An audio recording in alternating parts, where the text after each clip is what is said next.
Alright y'all, I'm going to show you how to replace a thermopile in a water heater. Alright, the first thing you want to do is turn your temperature knob right here to off, and then turn off the gas. The way you turn off the gas on this particular configuration is this lever goes to the right. You'll have a cover down here to remove, and the way you remove it is you pinch it or just pull it from one side and it'll come off. The next step is to disconnect the igniter wire. It's this wire right here, it's orange. You just pull it out like that. You're then going to have this thermopile connection to remove, and the way you get that off, simply rock it back and forth. Don't pull it straight out because you can break it, the plastic around it, and it comes right out just like that. The next thing you do is remove these connections like that, needle nose pliers or just with your fingers, from this thermal switch. Disconnect these two tubes. This is the pilot tube and the manifold or burner tube. But remember, have your gas off. I remove these two tubes before I remove the screws. So the screw there and the screw there, so that this burner assembly is held firmly in place. You can remove the pilot tube with a 7/16 open-end wrench or an adjustable wrench. You loosen it, turn it that way. So watch my hand when I loosen it. That way. Just loosen it up a little bit, then you can take it with your fingers. You want to be careful because these are brass fittings and you don't want to strip the threads. So just make sure you work it out slowly. And there you go, she's released. For the manifold tube or burner tube, I use an adjustable wrench. Loosen it that way. Watch my hand. Choo! Right there. This one's easier to take out by hand once you release it. You'll need to pull these tubes down a little bit so that they clear this gas valve as you're removing the burner assembly.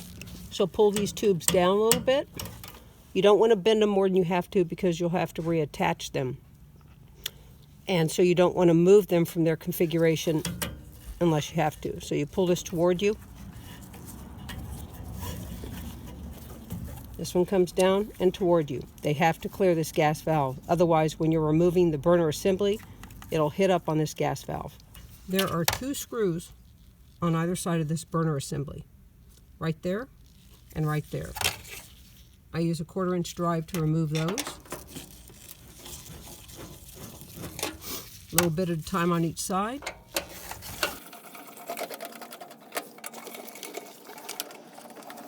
All right, y'all, I grab it from the manifold or burner tube because it's the strongest part on this. Rock it back and forth. It's held in by a tang into a bracket in the back, so just jiggle it back and forth. Mine has a problem here, so I have to get it out a little bit different. Yours should pull right out once you disengage it from that bracket.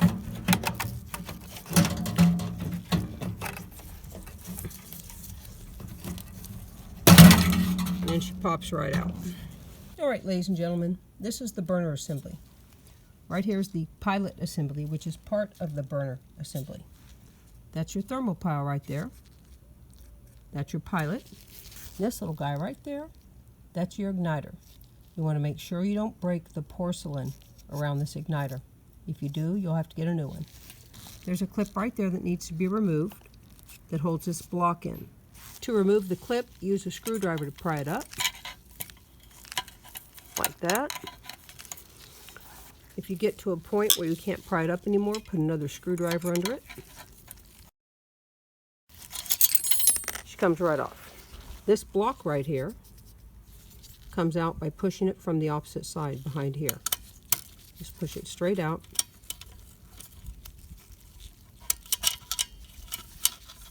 So that is how that's positioned, the pilot tube at the bottom, when it goes back in that burner assembly. There's a screw right here holding in this pilot assembly.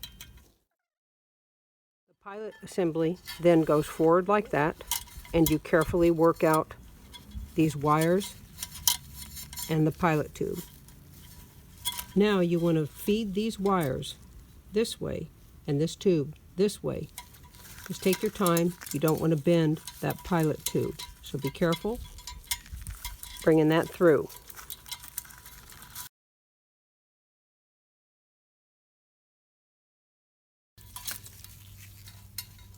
just like that.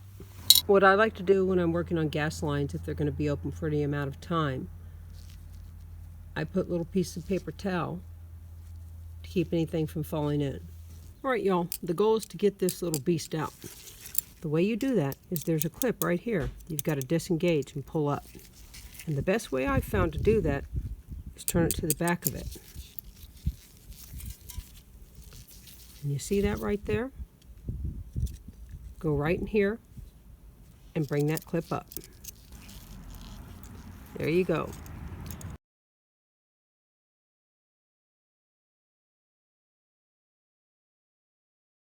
There's a shoulder on that thermopile that sits right here on this metal piece. You've got to work it around to get it past this metal piece. So I just hold it and pull. Oops. Hit the camera. And then it comes out. So there is your thermopile. Now that's the hole the thermopile goes back into. You take your thermopile, you put it in like that, and work it in.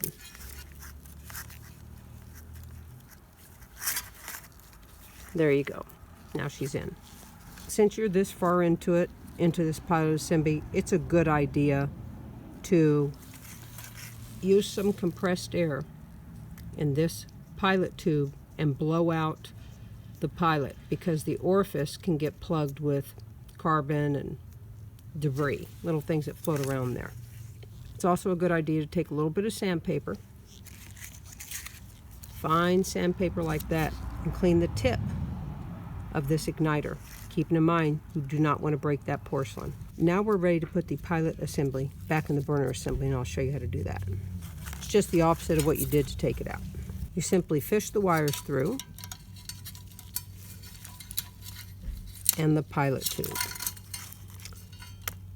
Of course, the crucial line here is the pilot tube, because you don't want to bend it up. So I like to work that in any way it wants to go, and then work the other ones around it.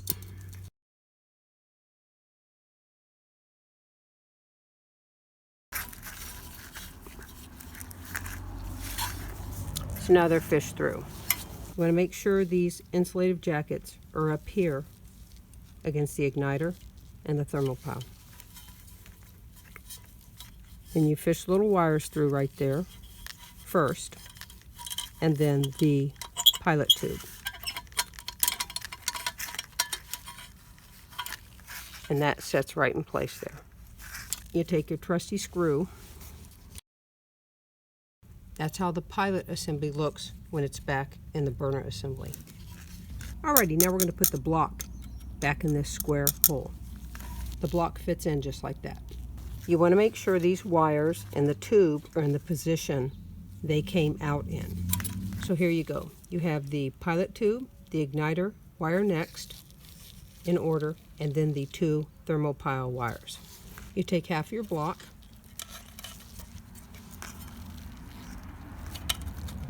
and work her right in. Now we take the other half of the block. You want to make sure these insulative jackets are pushed up like that. Now we take the clip that faces out like this. Just work it around there. And I give a little pound with a screwdriver. See how that's fully engaged now? She's all back together. And now it's time to put the burner assembly back into the water heater. All right, y'all, before we put the burner assembly in, I want you to see this tab right there. That's the tab that goes into the bracket that's at the bottom of that water heater. We're going to put the burner assembly in now. Remember to put that tab at the bottom of the burner assembly into that bracket in the back. You'll feel it when it's engaged. You can hear it. You go up and down like that, or side to side, metal to metal.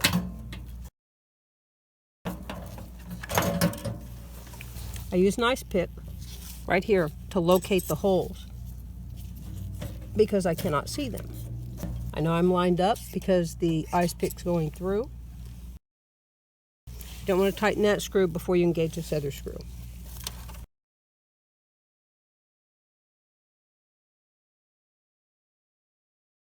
All right, y'all, now it's time to connect the two tubes, the pilot tube and the manifold or burner tube.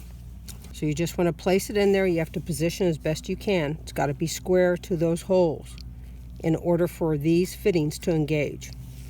So you just take your time, bring a lot of patience, but you don't want to work it in with a tool before you've worked it in with your fingers. Have that seated and can start tightening these fittings. If you feel resistance on that fitting as you're tightening it, back off and try it again, or you will strip the threads. So don't force anything.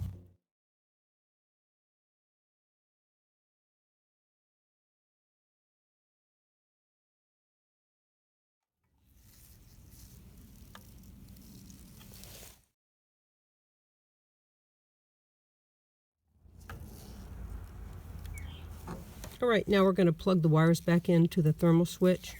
The red wire that's coming out of the thermopile next to this white wire goes on this side, the left side of that thermal switch. I've cleaned my contacts on these. If you guys haven't cleaned the contacts with some sort of sandpaper, fine sandpaper, it's a good idea. Now the red wire that's attached to the white wire goes to the right side of the thermal switch. Push that on. Now we're going to plug in the thermopile wires right there, the red and white. And lastly, we're going to plug in the igniter. Turn your gas back on. With the gas back on, I'm going to turn on the water heater. The way you do that is to turn the temperature knob to pilot, press it in, strike this igniter, the piezo igniter, once every second or so until you see a status light here. Mine will be blue. One flash indicates proper operation or the pilot's lit. It can take 30 seconds to a minute for the pilot to light. There we go. See that? Blue light. Once every 3 seconds. Once the pilot's lit, hold the knob, the temperature knob in the pilot position, pressed in for 30 seconds. This flashing light once every 3 seconds indicates that your pilot is lit and the gas valve is under normal operation. The reason you continue to press in the temperature knob is so that the pilot, flame of the pilot, can heat up the thermopile you just changed, which will provide enough electrical current to operate this gas valve control board. Now I'm going to release the temperature knob, let it come out, and I'm going to turn it to hot, and the burner should come on. And there you go. You want to check for gas leaks after you start the water heater, because what happens is once the pilot's on, gas is flowing through here. Once the burner's on, gas is flowing through this tube. If you check for gas leaks before you turn your water heater on, there's not going to be gas flowing through the pilot tube or the manifold tube. So check for gas leaks after you have this water heater on and it's heating up. Now what you want to do is take some soapy water, and I just have a toothbrush here, and apply the soapy water to the pilot tube and to the manifold tube. You do this so you can make sure you don't have any leaks. What you're looking for are fizzing or growing bubbles around those fittings. Y'all want to remember to put your cover back on when you're finished. And that's how you change a thermopile and a water heater. Hope it helps, and happy DIY.